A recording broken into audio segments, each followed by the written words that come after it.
back, everybody!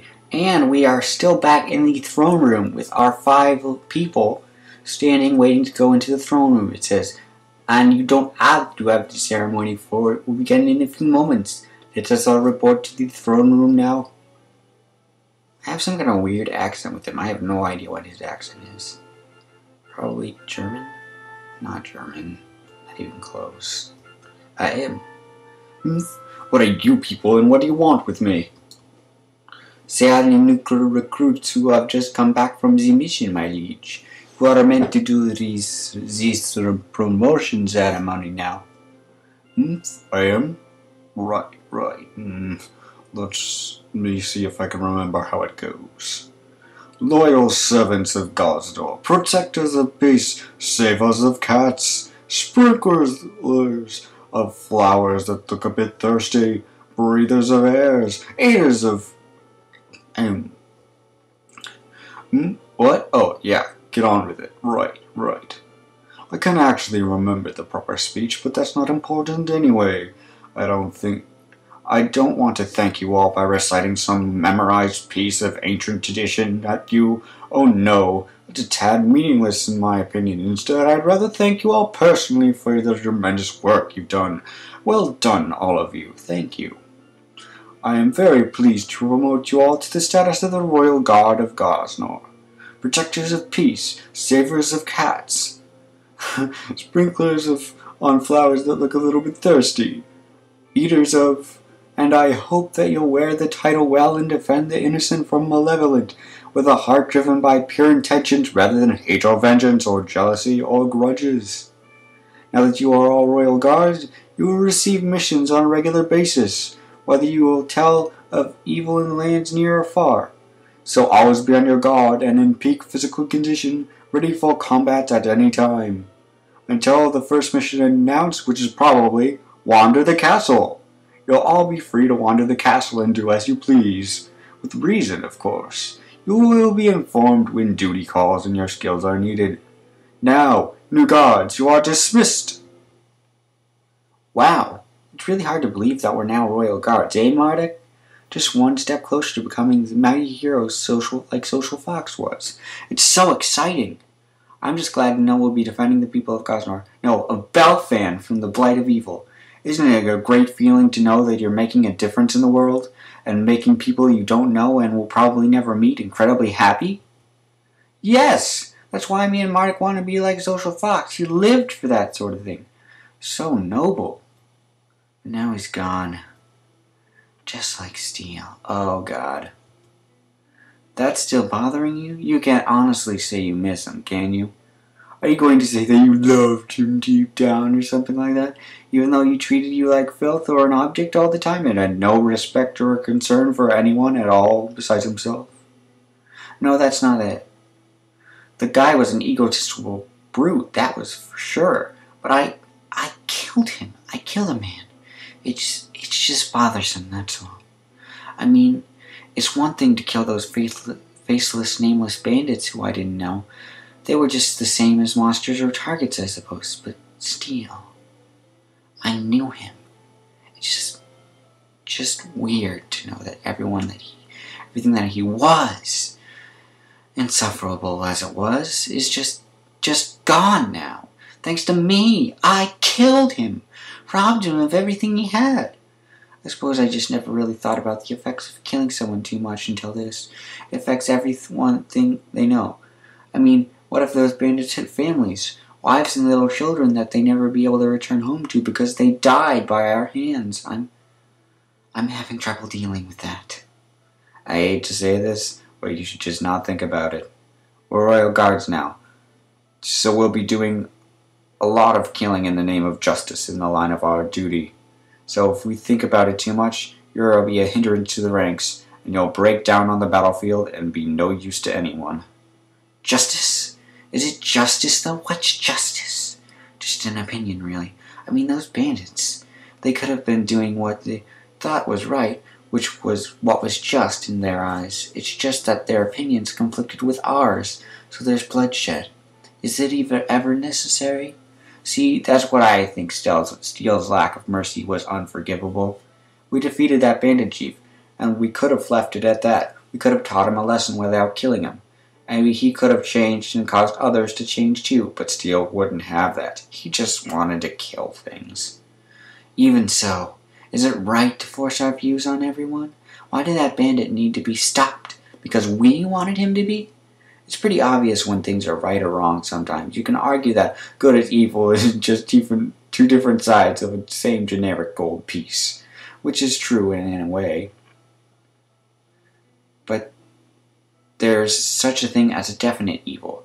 That, I think, is obvious. If someone kills a man for greed or to further his goals, then that's evil. If he steals without earning something fairly, that too is evil. If he uses people and does people what he doesn't want to do done himself, then that's evil. Would you kill yourself, Donovan? Excuse me? I had to adjust my glasses. Because we were doing that to those bandits. Yeah, there's that argument too. But I think we should stop thinking so deeply about this. We're soldiers now, members of the Royal Guard. We all know what to do helps more people than it hurts, correct? Killing a bandit might inconvenience and bring grief to his family if he had one, but not killing him could cause him to bring grief to many families, and he should have known that no good would come of the evil way of life before he followed the path of banditry. I suppose you're right. I'm going to lie down and think for a bit. I'll probably be okay tomorrow. Thanks for your words, though. Good night. Night, Amela. Maybe you should go and talk to her for a bit, Charlotte. I think the company would do her well. Well, okay. I suppose we should go retreat to bed too, men. We need to constantly be prepared for battle and well rested. You never know. A mission could come up tomorrow, and we could be called off to some foreign land to do battle with evil most foul. So good night, you two. Well, night, girly Donovan. I'm going to bed too, Mardek, so good night. Gotta love his sexy hair. Going to the dorm room, checking all the dorm rooms. They're probably all locked. Going to the dorm room. Oh, I don't want to go to bed. Hey, Mardek, are you awake? Well, yeah. Wow, a lot happened today, eh? Well, I can't believe that Steele's dead. I always wanted him dead, I suppose, but so I should be happier maybe, but I'm not. Maybe after that conversation just then, I just can't stand to see Amela like that. And she made a good point, too. Have you ever really thought about things like the life of people you might kill? We fought those bandits today. Did you consider that they might have had families that have never seen them again? Well, I don't know. I sort of know that they do, but I try not to think about it. Because it makes us no use to anyone if we think about it too much and break down on the battlefield? That's all we are, I suppose. Tools don't want us breaking. I am astounded that you humans even consider such things. In my limited experience with humans on Nineveh, I saw them only to be mindlessly violent, slaying any and all who stood in the way with no consideration that they were people rather than just targets. Well, were you angels any better than that? Funny. We were probably worse. Maybe not violently, but we certainly treated the Droma like objects rather than other sentients. I always had a problem with that, but the others never listened.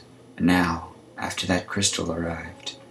I said I'd not go on about my past or purpose, so I'll leave it all at that. Vague, mysterious.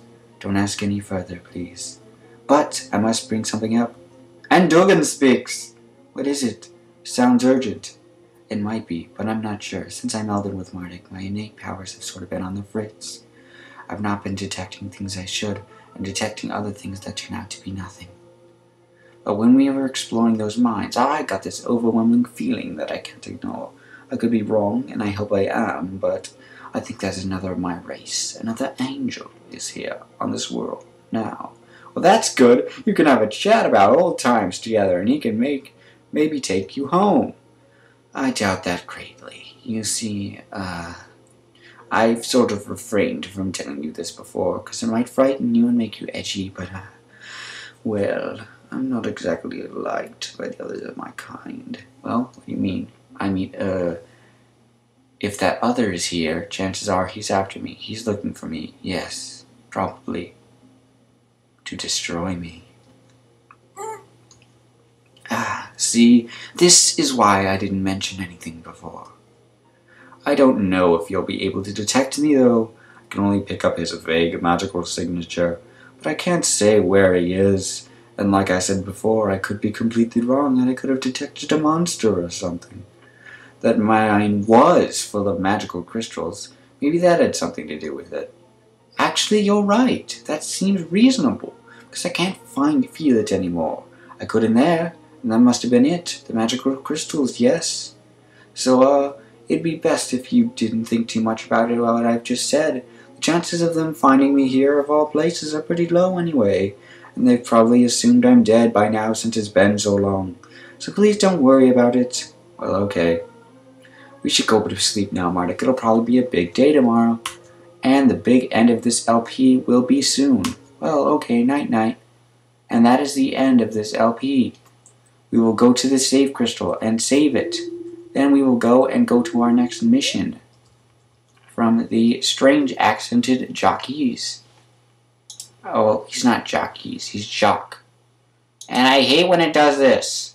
Look, and also, my videos take forever to upload. This one video that I have right now is only 75% complete after this whole recording.